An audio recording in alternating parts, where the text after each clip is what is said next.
Bonjour à tous. Aujourd'hui, on va parler de comment choisir son boîtier photo-vidéo en 2026. Je m'adresse particulièrement aux pros, mais c'est un point de vue qui s'adresse aussi aux amateurs qui souhaitent tout simplement vraiment utiliser leur matériel. C'est un point de vue que j'entends assez peu et qui pour moi pourtant est le principal argument qui devrait être pris en compte dans l'achat d'un boîtier photo ou vidéo.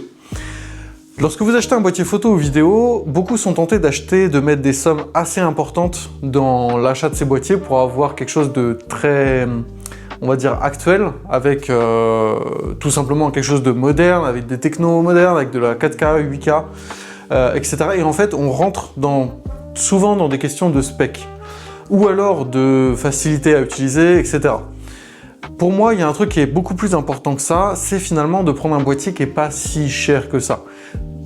Je prends un exemple parce que c'est mon cas, mais je travaille beaucoup avec du Lumix, donc les GH5, GH6, etc. Alors GH6, effectivement, pour un amateur, ça commence à faire un sacré budget. On est sur un boîtier, il me semble, à plus de 1000 € boîtier nu. Mais déjà, les GH5, on commence à en trouver autour des 500, 600 €, il me semble, d'occasion. Boîtier nu toujours. Après, pareil, on peut descendre sur du GH4, du G9 ou des choses comme ça, qui sont des boîtiers très bien finis, avec une forte résistance. On va y venir, vous allez comprendre pourquoi je vais sur ce terrain-là. Qui sont des boîtiers donc qui résistent aux éclaboussures d'eau, à la poussière, enfin bref, qui sont des boîtiers assez robustes dans le temps, et qui ont fait leurs preuves d'ailleurs en termes de stabilité, etc. Et pour moi, le premier argument qui va être important de prendre en compte, c'est la capacité à pouvoir racheter ce boîtier si jamais il lui arrive quelque chose. Si vous achetez un boîtier moderne très haut de gamme, très cher, ou très cher par rapport à vos moyens, vous serez en incapacité de le racheter si vous le cassez. Alors oui, vous allez me dire, c'est pas très grave, on n'a pas l'intention de le casser.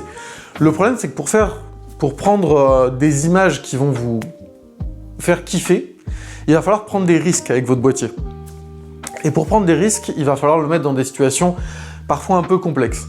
Donc, moi, ce que je vous conseille, et je vais vous donner des exemples aussi de pourquoi, c'est de prendre un boîtier dont vous avez la capacité financière, si vous l'abîmez, si vous le cassez, de le racheter.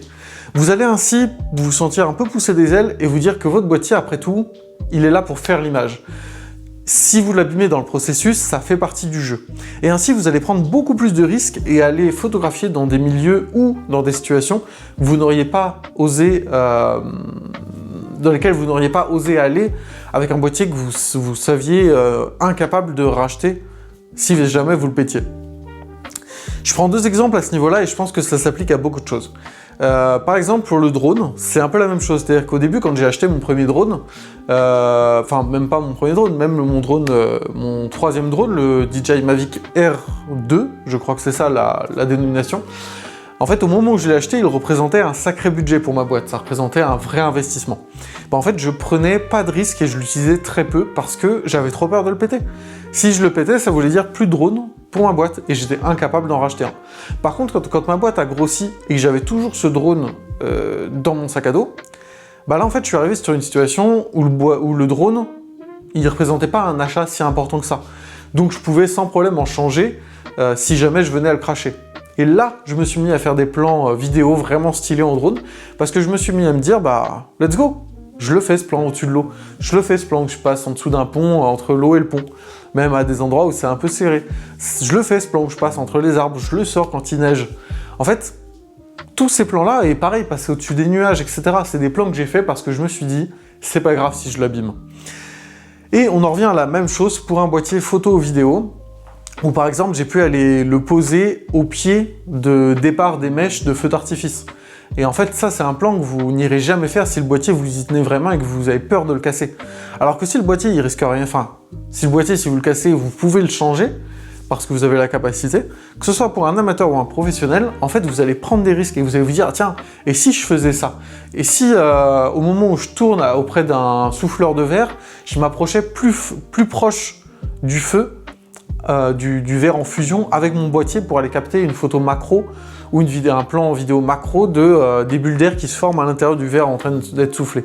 En fait, c'est tous ces éléments-là qui vont faire que vos vidéos vont être stylées, que vos photos vont être stylées, que vous allez être fiers de ce que vous allez faire, que vous allez faire des choses qui sortent de l'ordinaire, parce que vous prenez des risques. Mais pour prendre des risques, il ne faut pas un boîtier que si vous l'éclatez, c'est finito.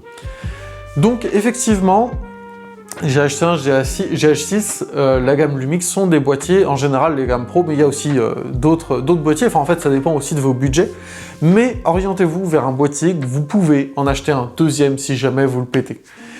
Pareil, faire des plans à roller avec un boîtier, un stabilisateur en la main, on ne peut que si le stabilisateur est pas si cher que ça, que si l'optique est pas si cher que ça et que si le boîtier n'est pas si cher que ça. Parce que si on se viande, c'est pas très grave. Donc bref, c'était ce point-là que je voulais aborder parce qu'on l'entend trop peu, je trouve, sur Internet. Quand on parle de quel boîtier choisir, c'est un argument qu'on entend, je trouve, jamais.